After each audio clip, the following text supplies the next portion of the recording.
So what's going on, guys? DIY Dan here again, and this is another episode of Outdoor Living. In this video, we actually managed to kill a queen palm tree that we've had for about 8 years. We're not 100% of what actually happened with this tree. I actually think we were overwatering it and causing butt rot because it was perfectly fine 3 months ago, and it just took a downhill spiral really quick. And the other queen palm that we have that was identical, bought at the same time, 3 planters over, is doing just fine. Regardless of that, that dead palm tree was looking like crap and needed to come out. So because this palm tree was in a raised planter over by our pool, obviously I could not hook up a truck to it and yank it out. So I had to come up with a different way of doing this, and it actually went a lot better than I thought it would. And I'm going to show you how I did it. So let's get to it. So because this wasn't a raised planter over by my pool, I could not leave it at full height before trying to knock it over. If that is an option, I highly recommend it because the taller the tree is, the more leverage you can use to push it over once you start digging it out. I obviously didn't want mine falling into the pool, and that's why I ended up cutting off about 4 foot of this palm tree before trying to dig it out.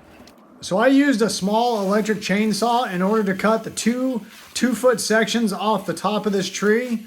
Now I was a little bit worried about the stringiness of the palm tree with using the electric chainsaw, but it actually did quite well. That might be a different story if you're trying to cut one that is still alive.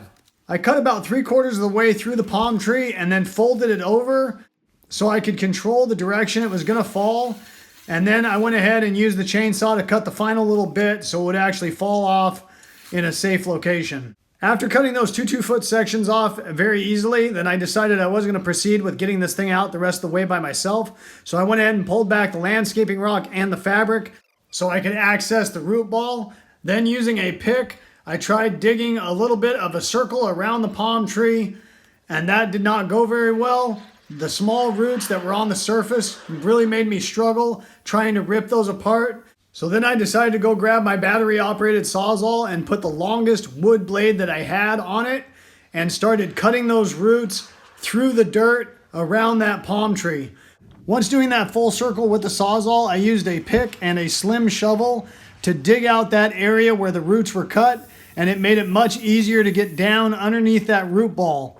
So I would dig down as far as I could, then I would use the Sawzall to go down deeper as far as I could, and I repeated that process until I was about 8 to 10 inches below the level of the ground. During this process, I would try leveraging the palm tree to see if it started to loosen up, and it really didn't, even though I was down that deep. So then I decided to go more at like a 30-degree angle and try and cut some of the roots that were going more down underneath the palm tree instead of just out towards the surface.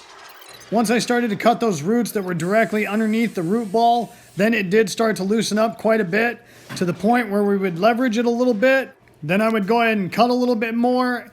It got to the point where I could have my daughter hold it to the one side so I could reach further under the root ball with the Sawzall. I also tried giving it a couple stiff kicks to see if that would loosen it up. When my daughter was holding that just with gloves, that was shocking the crap out of her hands and body. So we ended up giving her a towel that she could just wrap around the top of that palm, and that drastically reduced the amount of impact that her body was taking when I was trying to jolt it or kick it. So you can see why leaving the palm tree at least 4 or 5 feet tall, if not more, is helpful in the fact that you can leverage it back and forth to help break apart that root ball and separate it from the ground. If that was just a stump that you cut all the way down, you would have to literally get underneath it with a pry bar. You have no leverage to try and work that root ball loose from the ground. Once we had the tree knocked almost completely to the ground, then I went ahead and used the electric chainsaw again to cut it off in manageable pieces to move it and throw it away. One thing I was pretty surprised about is how light the 2-foot sections of the trunk of this palm tree were. Now, once again, this is due to the fact that the tree was completely dead, and therefore, I think if it was alive, it would have weighed a lot more. But those 2-foot sections were very easy to move around and dispose of. The main part of the root ball, on the other hand, was very heavy, and I was not able to lift that at all. I basically had to roll it into a wheelbarrow off of the raised planter in order to dispose of it. So this queen palm was about 8 years old and about 10 feet tall, and the total time start to finish to tear this thing down was about 2 hours. Hopefully you guys enjoyed this video and it gave you some good information. If so, make sure you hit that like button and subscribe to my channel if you haven't already. I'd really appreciate it. The whole concept of my channel is to give you guys the most information in the least amount of time as possible so I don't waste your time. And I hope to see you next time. Have a good one. Later.